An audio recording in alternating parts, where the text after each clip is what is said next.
Is September 21st, Sunday, September 21st. Hey, girl, how are you? How was your week? How are you doing?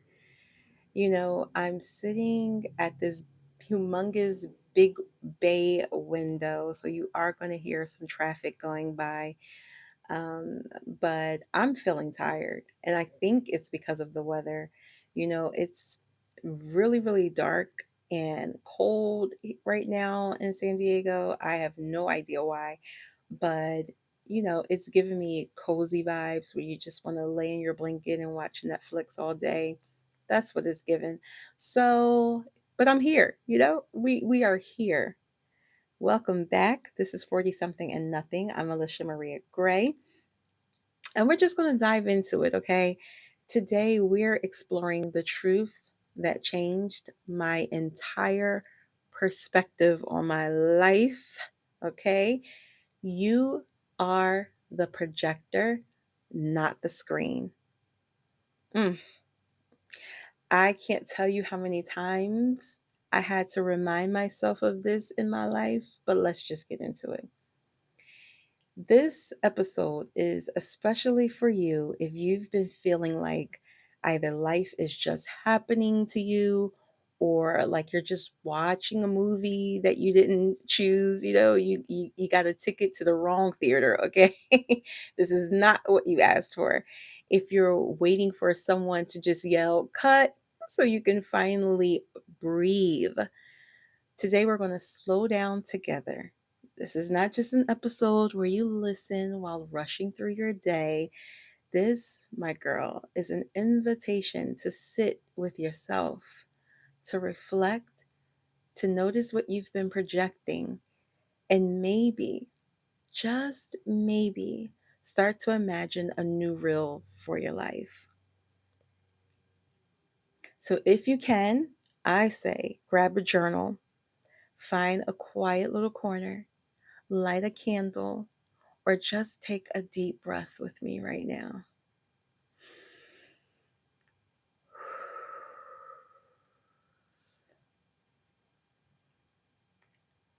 Girl, when we believe we are the screen, life just be happening to us instead of for us. We attach ourselves to what we see. Examples. If we see chaos in our lives, we think, oh, we must be toxic or dealing with someone who is toxic. We are the chaos. If we see heartbreak, we tend to internalize that as well. And we think, maybe I'm unlovable. If we see failure, we think that we did wrong or we ourselves are the failures. But it's not who we are. And that projection is never true. The screen can only reflect what's coming from the projector.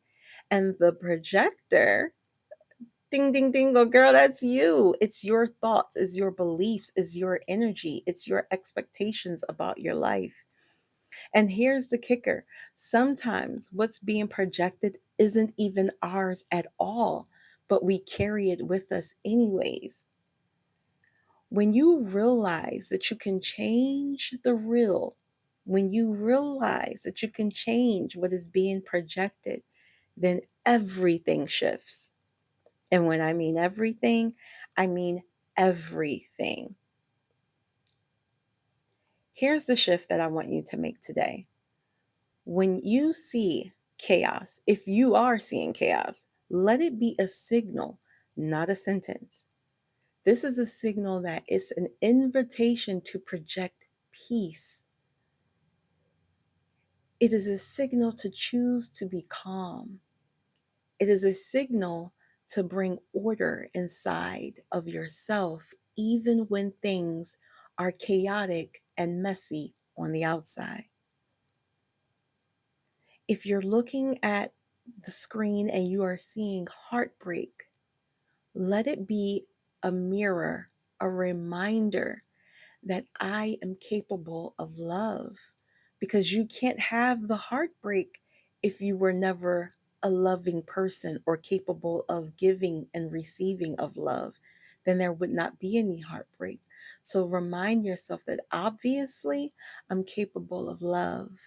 I am worthy of love. Now is the time to turn that love inward toward myself.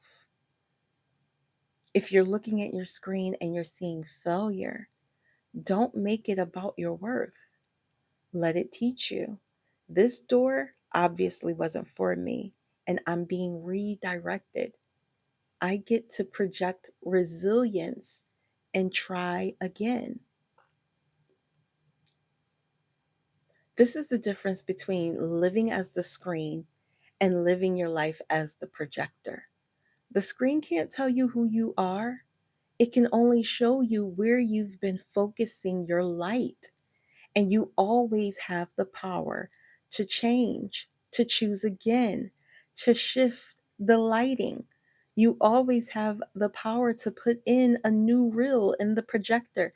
You can yell cut and change the whole script, the whole film. You are the projector, the director, the writer. You make the change. I want you to pause and just ask yourself right now, what have I been projecting lately? What do I expect to see when I wake up in the morning? If I looked at the screen of my life right now, what is the story that it's telling? If you have a journal, I highly suggest that you jot it down. If you're driving, you can speak it out loud or think it quietly to yourself.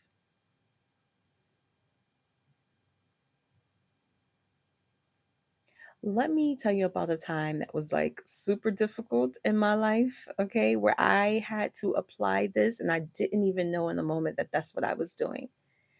I was 22 years old, I was 6 months pregnant, and I was homeless. I remember leaving my cousin Karima's house with all of my belongings in some trash bags and writing the L. That's the train in Philly. We call it the L. I rode it to downtown Philly to check myself into a shelter. That was honestly the worst shelter in the histories of shelters, okay? It was dirty, it was crowded and loud. And I was sitting there with my 6 month belly growing bigger by the second, thinking, how did I end up here? I felt small, you guys, like so small and absolutely powerless. The screen of my life was dark. The film that was playing was a horror flick where everybody dies. There was no happy ending, okay? And I cried. I cried so much, not just from the fear of soon to be bringing a child into this world and not having a plan for her, but from this deep ache in my chest that said, this is it. This is it, girl. This is who you are now. You're the girl who lost everything and who will now have to raise a baby in this storm that I didn't even create, that this baby didn't even create. Well, the first night was horrible in that shelter. That should go without saying. The next morning, though, they wake you up early in the morning. You have to leave. They kick everybody out of the shelter. You can come back, I think, like at 6:30, almost 7, right? So they kick everybody out bright and early in the morning. I head down to a library that was downtown and I use the computer and I'm researching anywhere but here, God, anywhere but here. And I came across Mother's Home, which was in this area called Upper Darby. It's located on 51 North MacDade Boulevard. Mother's Home just looked like it was somewhere that I needed to be. Okay. But their website listed some things that you had to there was some things you got to do. It was a process. There was 3 interviews that they wanted you to have. No. Not that's not happening.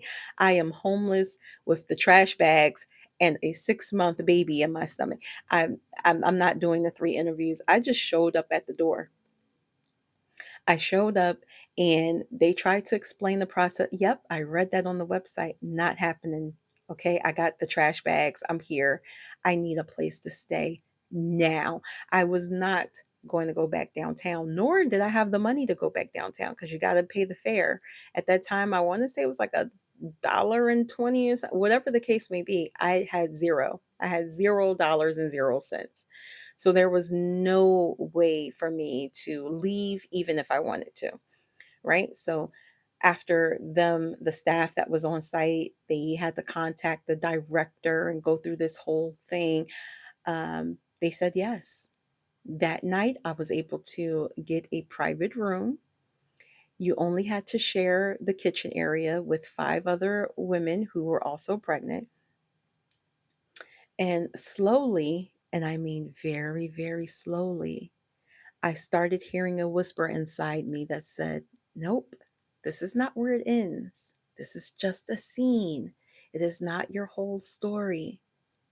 I didn't even know at that time that that was me stepping into the role of the projector, but it was. I started shifting my thoughts from why me to what now? And little by little, I found a way forward. I re enrolled back in college, Cheney University. Okay. I got my first apartment. That happened about 2 weeks after Sanaya was born. I had a part time job. And slowly but surely, the screen began to change. Again, it wasn't instant, not instantly, but eventually. I got out of that season and I built stability for myself and my daughter. And looking back, that's when I first learned that the screen was not my identity. It was just the feedback, right? We have to learn to separate who we are from what we are experiencing and from what we are seeing reflected back at us. It is not who we are. I hope you're following along with me because this is really important to me because I'm going through it again right now. And I'll explain why in a second. But we are all grown here. So I know that there has been many times in your life where the screen looked hopeless, but obviously you made it through, right? So what helped you shift? What inside you refused to stay stuck? Because a lot of women, a lot of people in general, are somewhere right now still stuck and really have no idea of how to get themselves out of where they are at the moment, right? So how did you do it? What helped you to shift? Take a deep breath and really, first of all, think about that. And second, give honor, recognition, and praise to that version of yourself who survived that season because that version of yourself, you weren't even at your highest version of yourself. You know what I'm saying? If I think about 23-year-old Elisha, like I wasn't even in my right mind, 22, 23. I don't know. I have no clue what I was doing. But somehow that version of me survived that season. And I want you to understand that obviously there has been some things in your life that you have survived as well. And you should honor that. Give recognition and praise to that version of yourself for pulling it through. You go. Okay. My grandma used to call me Lish Lish. Like, you go, Lish Lish. Okay. Because I did that thing back then. Like, when I tell you your girl was broke, homeless, and pregnant, and I still had to make it work, I made it work. I graduated from college. I did great. Okay. And I want you to tap into that energy as well. And again, give yourself praise for surviving those seasons. Fast forward a little bit, life handed me another screen, and this time it was my first marriage. From the outside, I looked fine, but on the inside, I felt like I was disappearing, not gonna lie. I mean, like every day I woke up and I saw the same screen, just Lish, just Alicia, going through the motions, pouring out for everyone else but herself, slowly dimming her own light. I had started to tell myself every day that I had to continue, just press on, just keep going, at least until all the girls turned 18. I have three daughters, by the way. So waiting for all of them to turn 18, that was going to take some time. And then one day something happened, and we'll discuss that in another episode. But I was like, okay, enough is enough. All right. It just hit me. The thought just hit me out of nowhere. If I didn't change the real right now, if I didn't change what was being projected on that screen right now, then this definitely was going to be the rest of my story. And that right there terrified me, but it also woke me up. I began to project something new, a new vision of myself, a vision of myself that was number one, free, okay, peaceful, laughing again. It didn't happen overnight. There were a lot of tears, lots of conversations, not with just my ex husband, but with also myself, and more tears. There were some hard choices, okay? But I shifted what I was projecting, and the screen slowly started to shift too. And that's how I ended up here. I am not perfect by any means, with every little scene tied up in a cute little bow. Absolutely not. But I'm living a life, or at least I'm starting to live a life that really feels true to me again. I still have some work to do, and we're going to be discussing those in the upcoming episodes as well. But for the most part, I feel like myself. I feel true to myself again. And I like where I'm going. I like where I'm headed. But I had to look at that screen, and I watched it. I watched it play out for a little bit, and then I was like, all right, here's where we stop. Cut, change the lighting, change the script, change the actors, okay? Because who are these people that are in my life? I want them gone too. Change the actors, change the direction of the film of my life, and turn it around. And I feel like I'm in a good place at this moment, right? So I want you to do the same. I want you to ask yourself, really, really genuinely ask yourself, what is playing on your screen right now that you don't want to keep watching? What would your next chapter look like if you even dared to change the script up? Just sit with that for a moment. All right. Like, really, and close your eyes and feel it, see it. Because the first step in making these changes is identifying them, right? First, you have to be able to identify it, and then you can change it. This is exactly why our 40s is so powerful, because we've lived long enough, girl. At this big age of me being 44, we have lived long enough to know that the screen can obviously be changed. We've survived some things that once felt completely, absolutely impossible, and still managed to get through them. And now you get to choose again.